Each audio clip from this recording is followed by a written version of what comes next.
Alrighty, so now we're going to talk about the next one. Why do people play games? Well, there are as many reasons to play as there are games to play. So this is another one of those questions that when I ask it, I'm actually opening the Pandora's box, I suppose, to a million different positions that can be taken. But I'm going to list off at least a few of them that I think are important. One of the reasons why people play games is that games are analog to something else that happens in life. So, for example, when we were children, we played games like hide and seek or red light, green light. And each of these games is itself enjoyable, but they do have an underlying meaning under them. So, for example, red light, green light is all about following instructions. If I didn't say the word green light, you can't move forward. If I say green lime, it doesn't count. If I say green light, if I say green light, then you start moving. And you don't stop moving until I say red light. Now, once I say red light, even if I just said it in the description of red light, you should be stopping. So now that I've said red light a couple of times, then of course you can start to go again.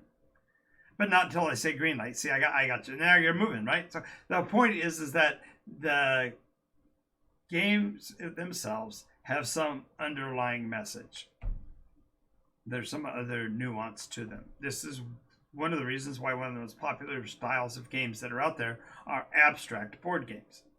Now, while you may or may not know this, and I might be misquoting, but during World War II or prior to World War II, in Germany, and any of you that are of German descent or know people from Germany, you can check and see whether or not I'm accurate on this. But in Germany, prior to World War II, all students in all school systems were required to play war games as part of their learning process. In other words, they learned the concepts of what allowed for the victory of Julius Caesar, the reasons why Napoleon lost at Waterloo, every great battle, marathon, etc. They each had a lesson that could be learned from playing through it, and so they operated that way for every class, every level of education, all the way up.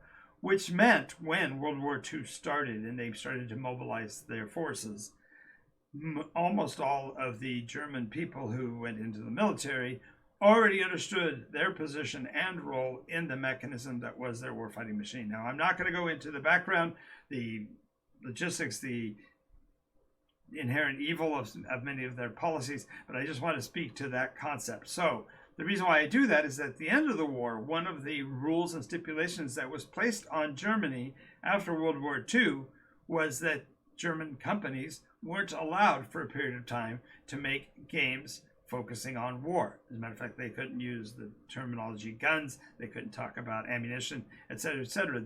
So all of those companies started to develop abstract board games, because the abstract board games can still teach mechanistic policy without actually putting words to it. So just realize that we play games to convey messages.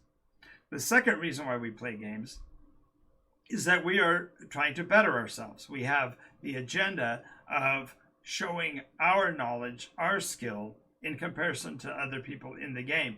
And while some games, as a matter of fact, many European games have multiple ways to win, nonetheless, we figure out what our personal strategy is and we play towards that in whatever we do.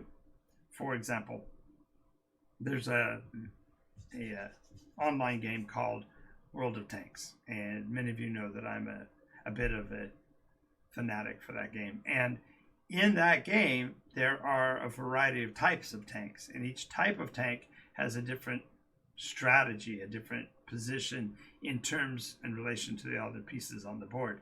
And so when you're playing, you are trying to make yourself a better performer at the skills necessary to win that game. And so many people play games to be winners. Now, this is true almost unilaterally for sporting events, sporting games. Football, hockey, table tennis. These are all games where you are building up your expertise at it. And in many cases, you're on a team, and the team collective goal is so precise that you have a specific role to play in your part of the game. And therefore, you want to be the best at your part, but then the collective is trying to accomplish the winning. So you see, you got both going on there. So people play to win. And this is challenging to them when you deal with items that are called games, such as role-play games, where there isn't a winner or there isn't a mechanism to be a winner. So that again goes back to the nuance I talked about before. Playing games to be a winner can sometimes be problematic if the game you're trying to play doesn't have them. But that's the second reason to play. A third reason why people play is they just enjoy being around people. The games that they like to be involved with are collaborative, or they are community oriented, where you're building something together and then you win by reaching a score first, that kind of thing. So, for example, Settlers of Catan is a competitive game, but it has aspects of cooperation built into it. The necessity to trade, to get yourself benefits while giving away things that you don't, that are not as helpful to you, is a nuance of this collaborative play. So some people play just to be part of the community.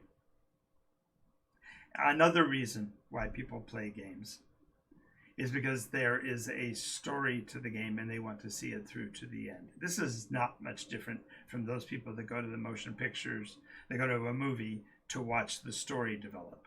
Maybe they like the actors, in which case they're wanting to watch somebody play. They are invested in the player, if you will, the actor in that movie. Or they're wanting to watch the story develop. I've got a friend of mine who loved Lord of the Rings, but he was done, if you will, at the beginning of the return, the Two Towers, because Gandalf had died. And in his mindset, that was the end of the story, because he was following that character. And so, granted, if he stayed on long enough, he eventually got around to watching and realized that spoiler, Gandalf doesn't die in the fall with, well, actually, there's all kinds of nuances, but the point is he's not removed from the story. So the concept is that you play games to play through the story. And this is where role-playing games go. This is where the game of golf goes. You're playing to run through the story of 19 holes. You're looking at where you're going to end up at the end. Yes, you might have had a bad third and fourth hole, but your 9th, 10th, and 11th might have been really good. So therefore, it kind of balances out, and you really want to see what the story is going to be at the end of the game session. So just realize that people play games because they are wanting to win, because they are wanting to be part of a community. They want to have the experience of the game itself, or they want to see the game play through. So these are all reasons to play. Now, notice this should feed back to your mind of what kind of things would be fun. Well, notice the combination for me is that games collectively are fun because they can be played in a way that is player-friendly, inclusive, and all the things that I said about being fun. They can be nuanced. And obviously, role-play games are a very, very nuanced form of play when you're trying to compare it with, say, table tennis.